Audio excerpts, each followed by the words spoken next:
as a disaster management practitioner, my position has always been listen to those responding on the ground, listen to those doing needs assessment on the ground. But I don't see that Morocco is opposing or rejecting aid. It is not an absolute no.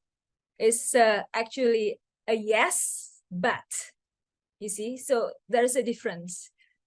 They're being selective based on its and situation on the ground.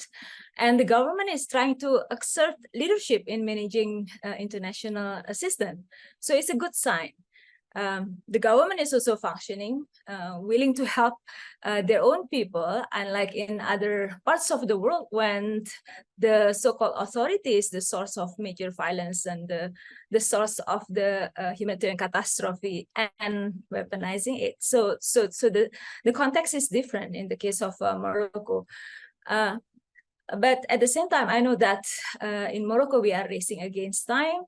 Every hour, every minute is critical when it comes to saving lives.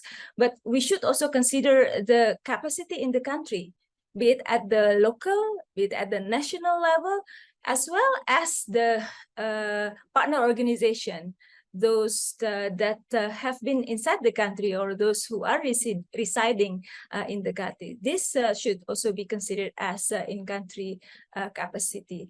And it's only like 1 week after the earthquake.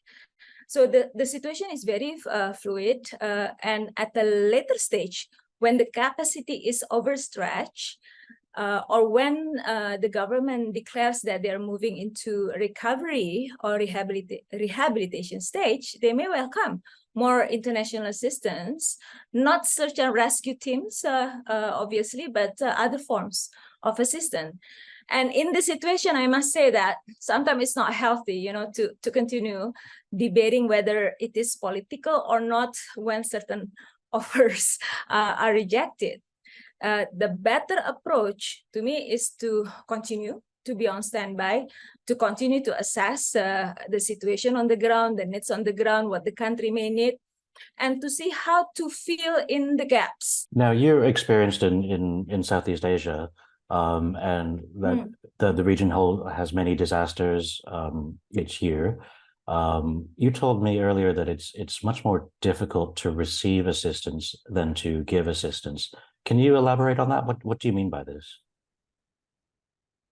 Well, it is not only a matter of receiving assistance, but also managing it well. It's much more difficult to receive assistance, to organize assistance, to organize it well, because there have to be certain things in place to manage assistance, to receive assistance, and to channel the assistance effectively to those who need the assistance the most.